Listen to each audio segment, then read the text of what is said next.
I think readers will enjoy a behind-the-scenes look at the wine industry, but also wine marketing, what goes on behind the wines that you buy.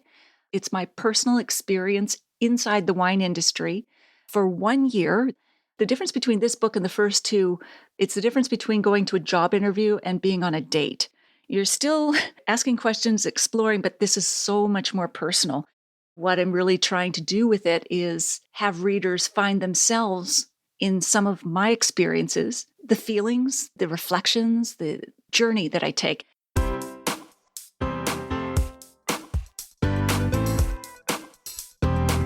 Do you have a thirst to learn about wine? Do you love stories about wonderfully obsessive people, hauntingly beautiful places, and amusingly awkward social situations? Well, that's the blend here on the Unreserved Wine Talk podcast.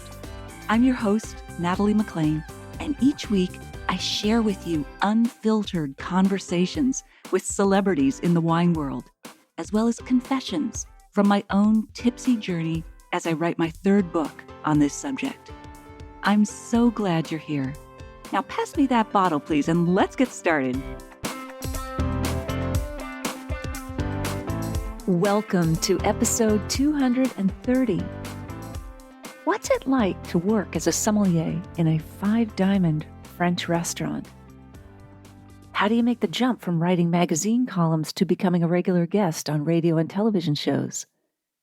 And how does it feel to write a book about the most difficult moments in your life? In this episode of Unreserved Wine Talk, Chuck Cramer, host of the podcast On the Road with Mr. California Wine, is interviewing me on his terrific podcast. I'll be sharing those stories that answer those questions and more. Now, a quick update on my upcoming memoir, Wine Witch on Fire, Rising from the Ashes of Divorce, Defamation, and Drinking Too Much. We are just 14 days away from publication day. I'm excited and terrified. I am reassured by the terrific response that this book has had from early readers. But yes, I'm also nervous about the reaction from a wider audience, and that does include a potential backlash from the trolls mentioned in the book. If you'd like to support this book and this podcast, please pre-order it now from any online book retailer, no matter where you live. Buy copies for your friends and family. Every little bit helps spread this message. I'll put a link in the show notes to all the retailers worldwide that have the book at nataliemclean.com/230. If you'd also like to be part of the launch team, please let me know. This is not a big time commitment. I would be asking you to do a few quick but really important things over the next month. So even if you haven't read the book yet, you can help by posting on your favorite social media channel that the book is available now, or telling a friend about it. Again, every little bit helps. If you're interested, please email me at natalie@nataliemclean.com. Your support would mean the world to me, and you'd be part of a small but mighty group of people who are passionate and believe in this book's message of hope, justice, and resilience. Here's a review from Roseanne Webb, an early reader who lives in Halifax, Nova Scotia. I thoroughly enjoyed reading this book. I would get to the end of a chapter and think, one more, and suddenly it would be 2 a.m. I love the titles of the chapters. I enjoyed her writing style. Being very visual, I could imagine her mother sitting at the kitchen table or meeting her at a Highland dance event when she was performing. My husband and I debated the title of this book, and I told him, you have to read the whole book to see what's involved. I personally liked the title a lot and equated it to the phoenix rising from the ashes. I love the references to witches. We celebrate La Festa della Befana. This Befana really likes Vino Santo and Cantucci for the gifts she brings. I liked how her book ends as a book of healing, and how you interpret it depends on who you are. To me, it's a coming of age about creating my own labels rather than accepting those others slap on me. 5 stars. Thank you so much, Roseanne. In the show notes at nataliemclean.com/230, I've posted a link to where you can pre-order the book now online, no matter where you live. And this is also where you'll find all the juicy bonuses you'll get when you pre-order the book. Okay, on with the show.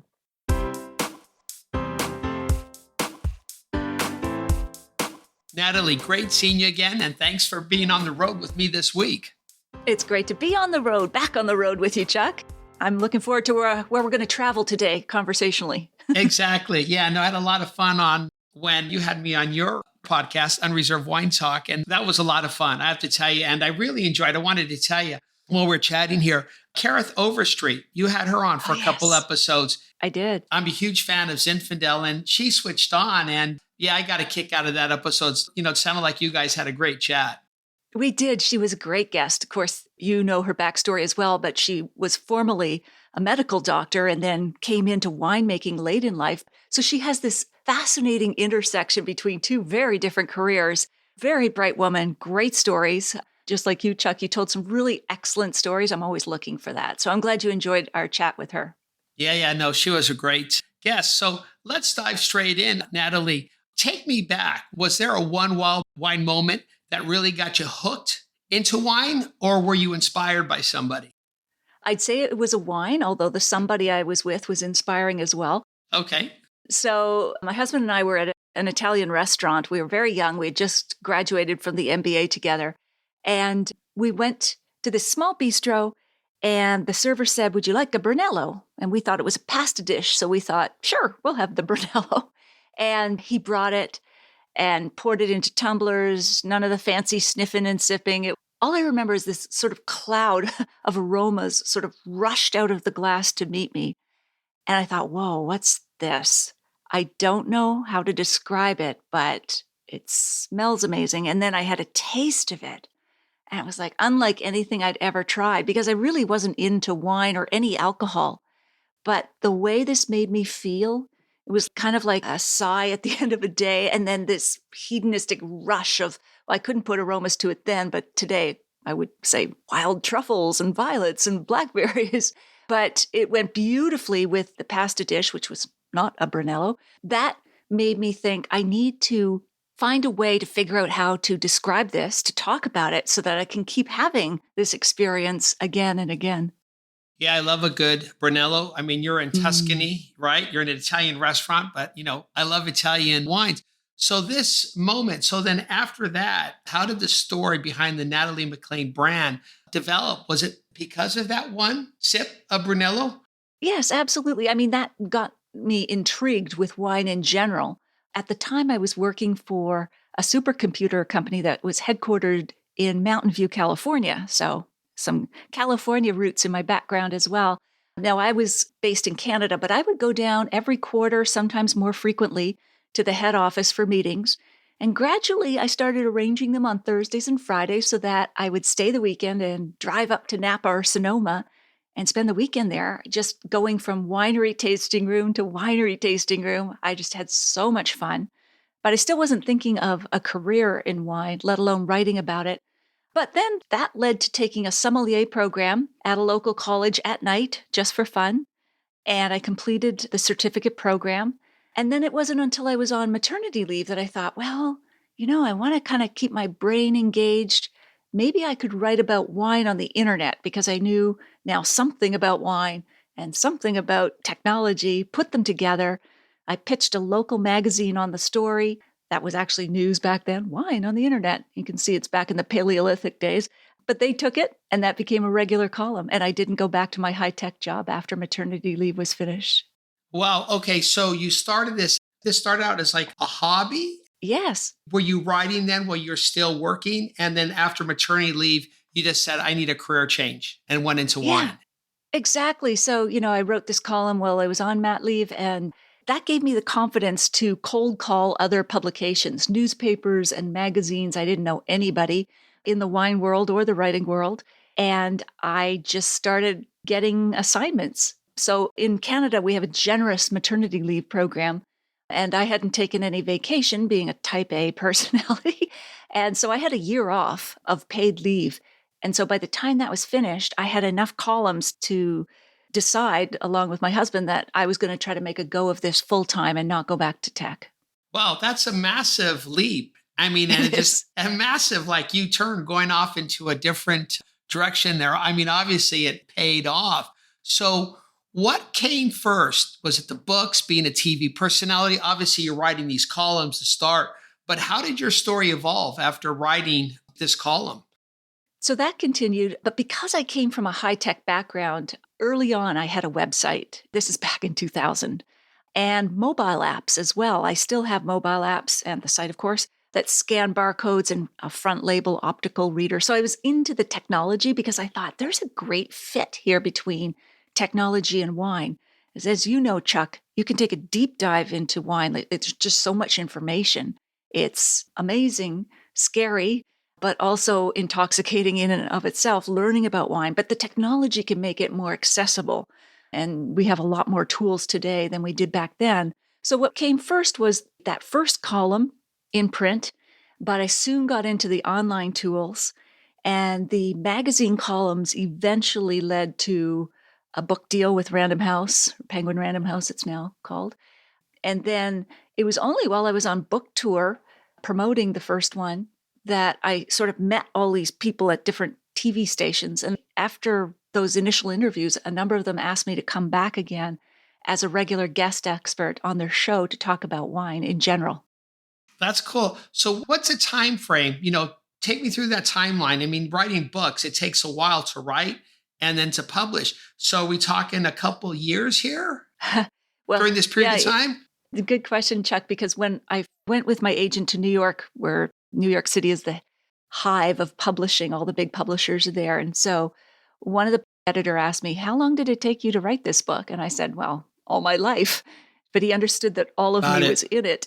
But really, the timeline was sort of my son was born in 1999. So it kind of started with the articles, website 2000. It was 2004. I'd actually been approached by an editor at Penguin. That was when it was separate from Random House, who had noticed I'd won some awards, some James Beard awards. So she said, "Well, have you ever thought of writing a book?" And I thought, "Nope." And then I backed up.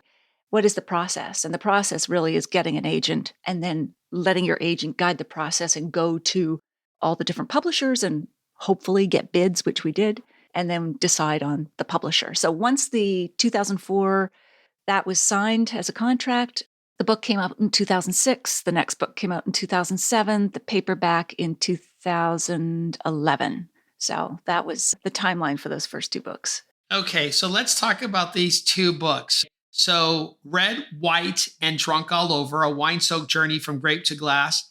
And in the second book, Unquenchable, a tipsy quest for the world's best bargain wines. So, obviously, you're a creative person. How do you come up with these titles? Because obviously, you have to come up with a different spin. There's a lot of wine books out there to make yours stand out. How did this Sure. happen? Well, Red, White, and Drunk All Over was actually an informal title that the designer of the book cover gave my first book. He said, "Oh, you mean that book, What's Red and White and Drunk All Over?" It was a insider joke inside the publisher. And then my editor said, "Wait, let's use that, but let's shorten it. Red, White, and Drunk All Over." And at first I was kind of horrified because I thought, what are people going to think? Drunk all Catchy. over. Yeah. But, my approach was conversational, still is. I do love incorporating humor where I can into my stories. And we thought, you know what? Let's take a chance because what you do need, and you just alluded to this, Chuck, is there are a lot of wine books. You need to stand out on the shelf, whether it's the shelf in a physical store or online with online retailers. And the biggest job a title and the book cover design can do is to stop a customer and say, "Hey, wait, what?" And it's probably like this with labels. What is that? I need to at least pick up the book or the bottle and investigate further. That's the job of the title. There's a part of our brain called BRCA.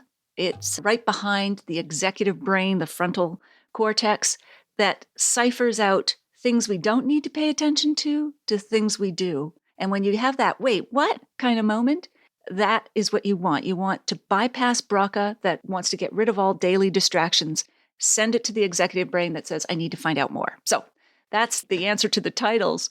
But you asked kind of what they're about. I really also tried to take a different approach with the books themselves, the content. I'm a real big fan of the new journalists. They're not so new anymore, but Truman Capote, Norman Mailer, Joan Didion, they were very immersive. So they did what they wrote about. Instead of just interviewing someone, they actually did the thing. So George Plimpton was another one, and he played in the NFL. Yeah, I played for the Detroit Lions at There you quarterback. Yeah. go. Yeah. Exactly. So instead of just interviewing from the bleachers, he did the thing. And by doing the thing, I think got a richer, deeper, more evocative story. So the way I applied that to wine is I went and worked the harvest with Randall Graham at Bonnie Doon in California and helped pick grapes, all the rest of it, for several days. I worked in a wine store in San Francisco. It was called the Jug Shop. I'm not sure if it's still there. Don't know if you know, Chuck. And then I also did other things like worked as a sommelier for an evening. And that was probably the lowest low of my wine writing experiences was I worked in a 5-diamond French restaurant. My French is rusty, but I ended up looking like an undertaker in a dark suit. And I was shadowing the sommelier, but then I had to do it on my own. And I spilt some wine and made some other mistakes. But in the end, it was a great experience because, I got to dig into it in a more richly deeper way, incorporate some humor and so on. And gives you a different view, a different angle as well, because now you're experiencing this and you're writing from the heart, which I guess helps to engage with the audience more, right? Exactly. Because I think when people read, they want to vicariously experience something through you. If they can't be there, how would it feel? What kind of questions would you ask? What kind of things would you learn? And so I think it is a more immersive experience for the reader as well. Okay, yeah. So you're taking Red, White, and Drunk All Over. You're taking on this journey, your journey. And what about Unquenchable? Unquenchable followed a similar format, but the goal for Unquenchable was to search out undervalued wines, bargains, if you will, gems that are undiscovered around the world. So I went to regions like Sicily. So as you know, Tuscany and Piedmont in the north of Italy are very expensive. But if you go south in a lot of regions, you're going to get great values. In France, Bordeaux and Burgundy are expensive, but go down to the Languedoc or even Provence, you'll get some deals. And in California, too, Napa and Sonoma have a deserved kind of top-notch reputation. But I think you'll find some really excellent values if you go south a bit, say into Paso Robles. Yeah, exactly. So I was going to ask you then, what surprised you the most on this journey then through California in terms of undervalued or great quality for value or great money for value, whatever, wines? Sure. What was the most surprising in terms of area? Just the diversity. Like this is when I first started approaching California. We have this sort of monolith image of California. Some people do. The Golden States, beautiful, warm, sunny beaches. But there is such diversity in regions and styles and microclimates. I mean, I was thrilled to really dig into the cooler areas like Sonoma and Monterey and Carneros, because I'm a Pinot fan. That's my go-to wine. So I was discovering these pockets of wines that were spectacular, and they were nothing like the warmer, richer styles of warmer regions. But California does have an incredible range of wines. It deserves more attention to those subregions. Yeah, exactly. Well, I know, yeah, California does do Pinot extremely well. It does get hot, but like you said, you got vineyards close to the ocean, planted high up. Yeah, they do Pinot really well. So tell me about, we've got a special offer coming from you, a very generous offer. Tell us about your special offer to our listeners. Oh, thanks for teeing it up, Chuck. I'm offering my ultimate free guide to pairing wine and food for anybody listening. And you can find that at nataliemaclean.com/CA wine for listeners of this podcast. So Nataliemaclean.com, nataliemaclean.com/CA wine. And I think you're going to include that in the show notes too, Chuck, if people can't remember that. That's correct. Yes. Cool. So of all your listeners or any listeners who download that ultimate guide to food and wine pairing, I'm going to pick 2 winners to win personally signed copies of my books. Fantastic. Yeah, absolutely. Wherever they live. It's not limited to a certain region or country. Okay. Well, that's a very generous offer.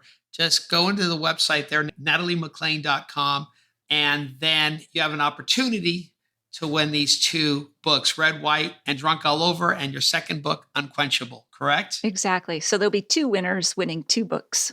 That's great. Please go into the website. And again, yes, I'll mention this in the episode again. So now we're going to keep talking about books for a little bit. Now you're working on a third book and it's different to what you've written before. So how different? Do you have a title? What can you share with us about this new book? Sure. It's a right turn from my other books. It's very different. So it's a memoir as opposed to sort of the travel-based books that were the first two. And the title is Wine Witch on Fire. Wine Witch on as in Fire. Cackle. Okay. Wine Witch on Fire. And the subtitle is Rising from the Ashes of Divorce, Defamation, and Drinking Too Much. So it's not a downer. There's still humor, but it is much more serious in parts. It's my personal experience inside the wine industry. For 1 year, it's a slice of life, 2012. And the difference between this book and the first two, they're both first-person accounts, but it's the difference between going to a job interview and being on a date. You're still asking questions, exploring, but this is so much more personal. And I think what readers will enjoy is a behind-the-scenes look at the wine industry, but also wine marketing, what goes on behind the wines that you buy. And of course, memoir is a different animal altogether. It's like living your life twice. And what I'm really trying to do with it is, again, have readers find themselves in some of my experiences, maybe not doing the exact same thing because a wine career is different from a lot of others, but the feelings, the reflections, the journey that I take. And if you don't mind, Chuck, I think the easiest way to summarize it is to read you the blurb that'll be on the back cover that the publisher came up with. I think that might summarize it best. Go for it. If you don't mind. All right. I feel like I should be reading this like in one of those movie trailer voices, like in a world where whatever, but I won't. All right. So here's what they wrote. Natalie McLean, a best-selling wine writer, is shocked when her husband of 20 years, a high-powered CEO, demands a divorce. Then an online mob of rivals comes for her career. Wavering between despair and determination, she must fight for her son, rebuild her career, and salvage her self-worth using her superpowers, heart, humor, and an uncanny ability to pair food and wine. Natalie questions her insider role in the slick marketing that encourages women to drink too much while she battles the wine world's veiled misogyny. Facing the worst vintage of her life, she reconnects with the vineyards that once brought her joy, the friends who sustain her, and her own belief in second chances. This is a true coming of middle-age story about transforming your life and finding love along the way. Wow. There's a lot going on in this book. I mean, you're giving an insider into the wine industry, but also you're giving snippets of what's going on in your life, like you said, during that slice of your life or slice of that 1 year.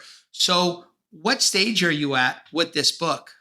Well, right now I'm in the editing. So I have a publisher and it's been through several edits, but it's still in the editing stage. And I am actually still looking for beta readers. Those would be readers who are not editing experts or wine experts, although you can be.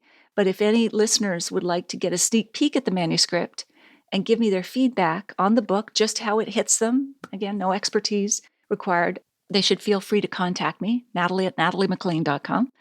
But that's the stage I'm at. So I was still sort of in the editing stage. We've just come up with cover concepts. The whole publishing process is a long game, especially with labor and paper shortages. The publishing date is actually May 9th, 2023. Okay. So, yeah, but we've got a concept for the cover that I'm really jazzed about. I think it's going to bring it all together. But again, if you're interested in getting a sneak peek, please let me know. And what triggered this right turn to write this book? Yeah, it's a great question. I was struggling with what I was going to write next as a third book. And I didn't want a rehashed recipe of the first two, even though I still stand by them and people still enjoy them. But I wanted to do something different. I didn't want this year to happen in 2012 to be that different take, but it just, if you will, got gifted to me on a molten hot platter. So it's been 10 years, since everything happened. And that is the necessary time I needed, and most memoirists do, to really process what happened, to make sense of it, and to share kind of the learning and reflections with a reader, because someone doesn't want to just read about your hot mess. They want to learn how you dealt with these things. And overcame. Yeah. Exactly. They might be going through divorce. They might feel it like they're drinking a little too much. Defamation is a bit more obscure, but still, if you've ever, watched anyone get canceled online, this is a good case study, if you will. So, it all came together. And one of my favorite memoirists, Glennon Doyle, said, "Don't write from an open wound, write from a scar." And another line that she had was, why bother? It's done, it's gone. Why resurrect this thing? And it's because someone right now, somewhere, might have a wound that's in the exact shape of your words. And a beta reader sent back to me the other day the most moving message of my life. And it was that she had lost her son during COVID, who took his own life. Ouch. Yeah. And she had started drinking too much. And reading my book was one of the steps she took to get back on track. I mean, this is not a self-help book, but that just moved me. Like, I'm saving that email forever. Yeah, no. I mean, if you can help somebody, that's great. But also, it sounds like, you're writing these memoirs. 2012 is a tough year, but it is, I guess, as you're writing this and going through this, it is self-therapy, right? It is. It's helping you heal as well, heal that open wound, right? You need some closure. Absolutely. Yeah. And for me, as an introvert, I write to kind of make sense of the world. It's not till I get it down onto paper or on the screen that I figure out, okay, that's what I think, or that's what was happening. I mean, there were pieces of what happened during that year that I had totally blocked out. At the time, I was taking screenshots on my lawyer's advice, saving everything. And I went back to that folder years later and didn't realize just how much I had just totally erased from my working memory. But then it all came back, of course, and it was very healing to put it all together. So, as you were writing this book, what was your highest high and what was your lowest low? Well, the highest high would be that email that I received recently from that woman. And helping somebody. Yeah. Yeah, exactly. Because I think that's what memoir is it's an extended hand to somebody else. I mean, you kind of deal with your own stuff, but then that's not enough.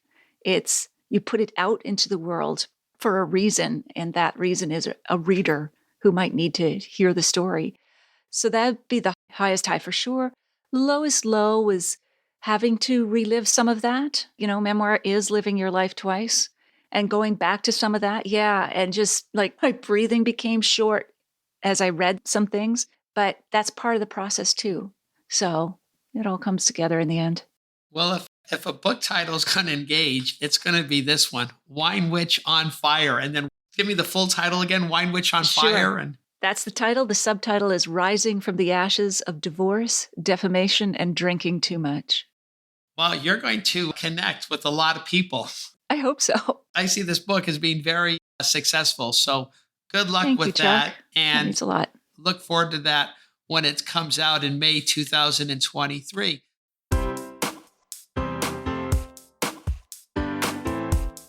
Well, there you have it. I hope you enjoyed my chat with Chuck. In the show notes, you'll find a full transcript of my conversation with him, links to his website and podcast, the video versions of these conversations on Facebook and YouTube Live, and where you can pre-order my memoir online now, no matter where you live. That's all in the show notes at nataliemclean.com/230. Email me if you have a sip, tip, question, or would like to be part of the book's launch team at natalie@nataliemclean.com. If you missed episode 19, go back and take a listen. I chat about how to become the world's best sommelier with Arvid Rosengren.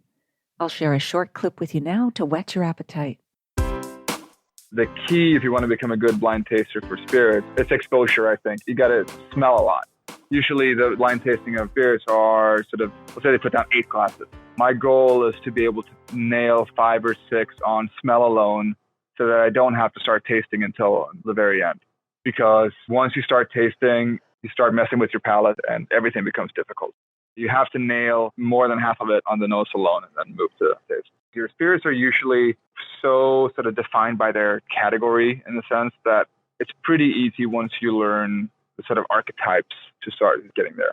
And do you mean that like a tequila is always easily identifiable versus a Cabernet Exactly. Even if they're different, the differences are so marked, whereas the difference in wine can be very subtle.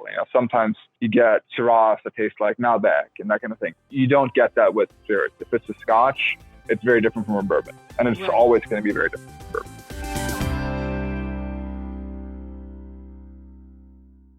If you liked this episode, please email or tell one friend about it this week, especially someone you know who'd be interested in the wines, tips, and stories we shared.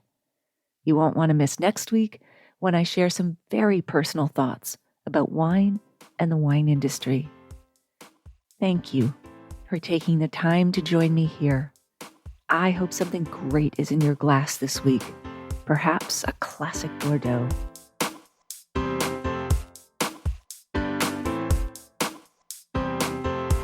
You don't want to miss one juicy episode of this podcast, especially the secret, full-bodied bonus episodes that I don't announce on social media. So, subscribe for free now at nataliemclean.com/subscribe. Meet me here next week. Cheers.